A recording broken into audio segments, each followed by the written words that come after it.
Sa mga natitirang resource persons na gustong mag-abogada papuntang ICC, si Attorney Maria Cristina Conti, na kandidato ngayon ng Bayan Muna Party List.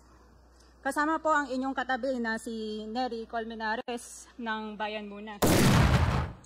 Sa NPA, nire-recruit ang mga kabataan para pabagsakin ang gobyerno at pumatay ng mga pulis, sundalo at tropa ng gobyerno. Di nyo naman kinokondena ang pagpatay nila. Ang kinokondena nyo ngayon ay ang dalawang naging most trusted leaders ng bansa na todo effort protektahan ang milyong-milyong mga Pilipino. Thank you, Mr. Chair. Good evening po. Just a manifestation. This is a manifestation? Yes, Okay. Chair. Please proceed. Tayo ditong mga kinatawan ay ibinoto lamang ng ilang libong Pilipino. Ngunit ang kasama natin ngayon ang Pangulong Duterte, ang most voted Philippine leader ng 2016. At ang kanyang anak, Vice President Sara Duterte, ang most voted Philippine leader naman ngayong 2022. I would like to manifest na gusto ng sambayanang Pilipino ang pagdurog niya sa mga kriminal, durugista at NPA na terorista. Kaya sila ibinoto at patuloy na mahal ng mga Pilipino. Kaya gusto natin ng patas na hearing. Sana sinama natin dito ang libong-libong mga magulang na ang mga anak ay biniktima ng mga durugista. Ang mga ordinaryong Pilipino na naglalakad galing trabaho, tapos sinaksak o pinatay ng adik, lahat ng mga kababaihan, na kahit pati infant na babae ay ginahasa na ng adik. Libo-libo rin ang kanilang mga magulang at mahal sa buhay na wala dito ngayon. Awang-awa ang mga Pilipino sa mga inuseteng pamilyang na ito, kaya niluklok ng bansa ang Pangulong Duterte. Ang drug war ng Pangulo ay policy lamang. Hindi ito natupad kung hindi ito pinundahon ng Kongreso ng 6 na taon. Majority pa nga dito sa mga kinatawan ay naka-Duterte fist pa nung buong 6 na taon eh. Ang Duterte Youth Party List po ay patuloy na naninindigan sa Pangulong Rodrigo Duterte at pangalawang Pangulo, Sara Duterte, na naglingkod ng maayos, dumurog sa mga durugista, kriminal at NPA na terorista para proteksyonan ang milyon-milyong Pilipino. Bakit wala nag-iimbestiga dito o nag-iimbita sa atin sa sobrang raming Pilipino na biniktima ng mga durugista? And lastly, sa mga kongresista na kaalyado ng mga NPA, mahaya naman tayo sa topic ng pagpatay dahil kayo mismo, hindi kayo nagsasalita sa pagpatay ng NPA sa mga pulis, sundalo at mamayang Pilipino. Pati rin po sa mga natitirang resource persons na gustong mag-abogada papuntang ICC, si Attorney Maria Cristina Conti, na kandidato ngayon ng Bayan Muna Party List. Kasama po ang inyong katabi na si Nery Colmenares ng Bayan Muna. Sa NPA, nire-recruit ang mga kabataan para pabagsakin ang gobyerno at pumatay ng mga pulis, sundalo at tropa ng gobyerno. Di nyo naman kinokondena ang pagpatay nila.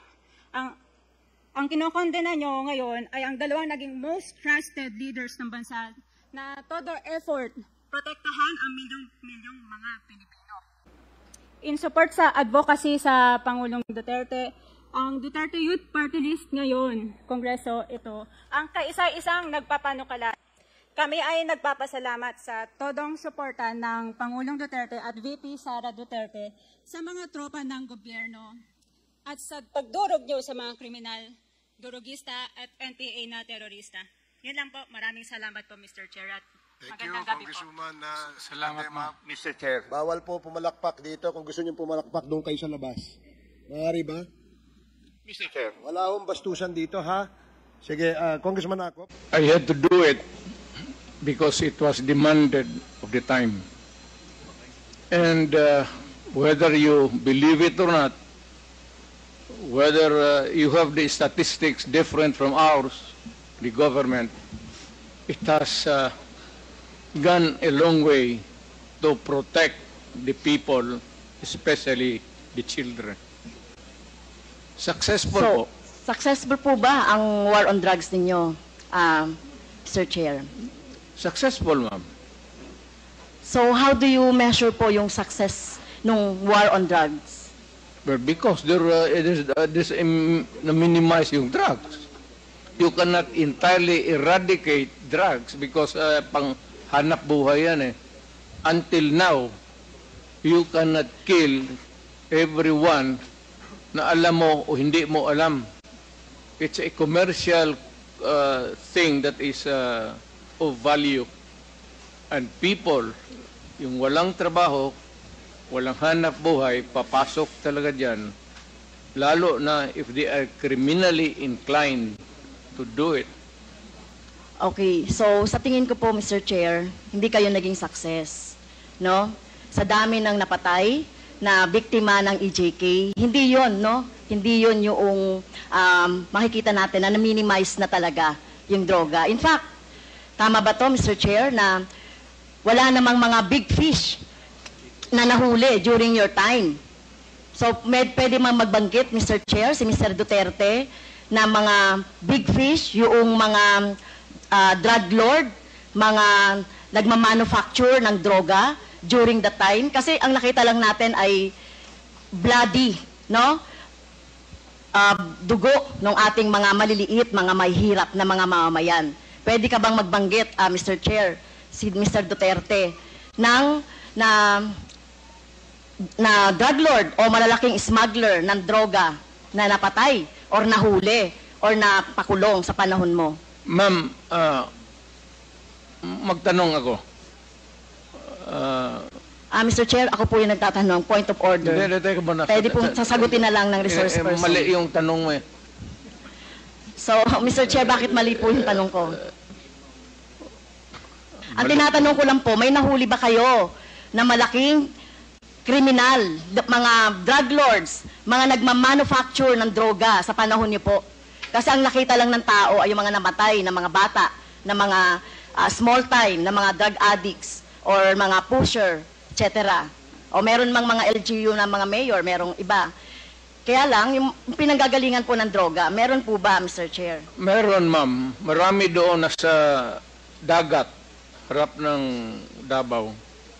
Yung iba naman dyan sa Mount Apo. Can you elaborate on that? Anong dagat at anong tapo? Tinapon ko. Sino po yung mga tinapon ninyo na mga drug lord at smuggler at malalaking fish sa droga? Hindi ko na tinanong bakit pa ako magtanong. Basta pag nahuli, drug lord, I take over, lagay ko sa bangka, pagdating doon sa dulo, talian ko yung kamay pati paa, tapos itapon ko. Okay. So, dapat po magbanggit kayo. At alam ko po, Mr. Chair, si Mr. Duterte ay isang lawyer.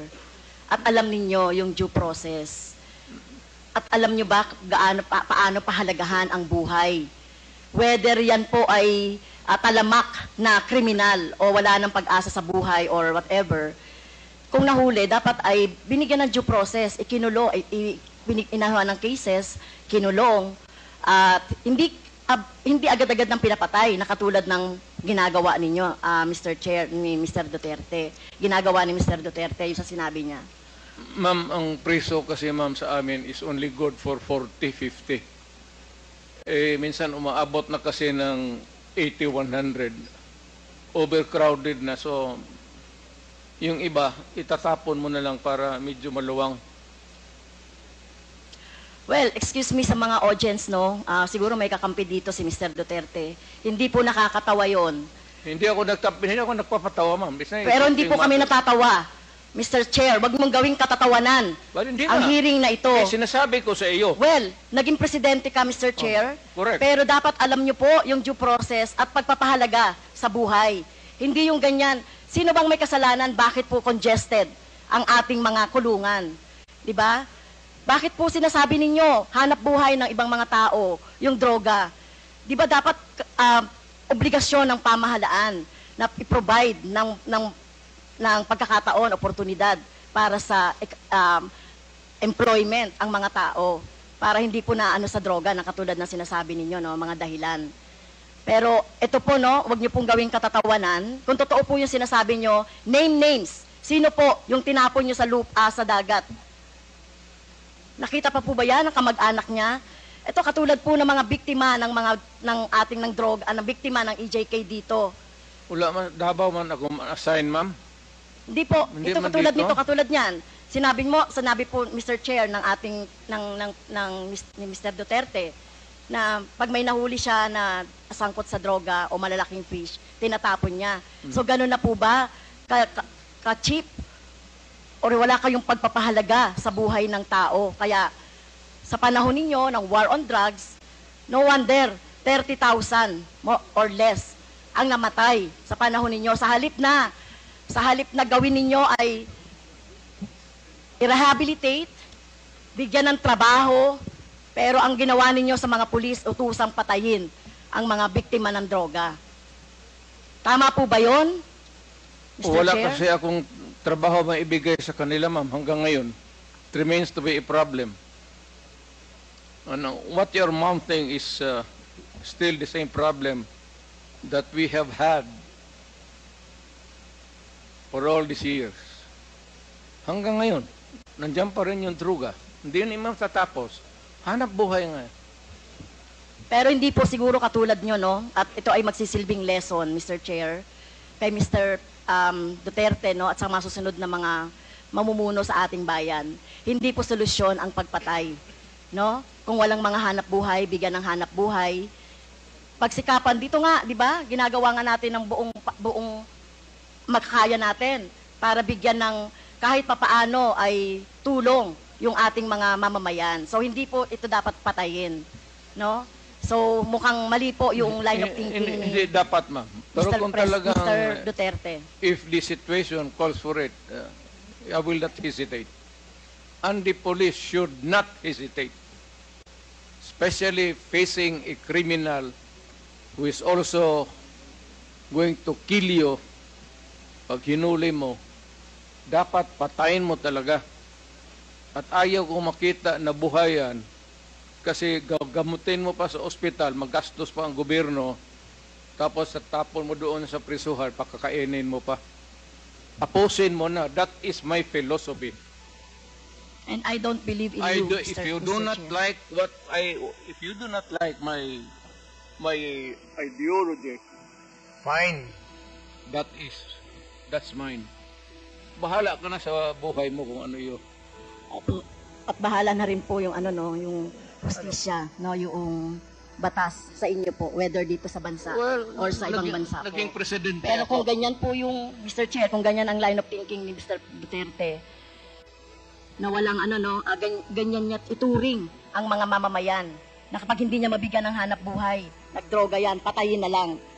So what kind of thinking of that, Mr.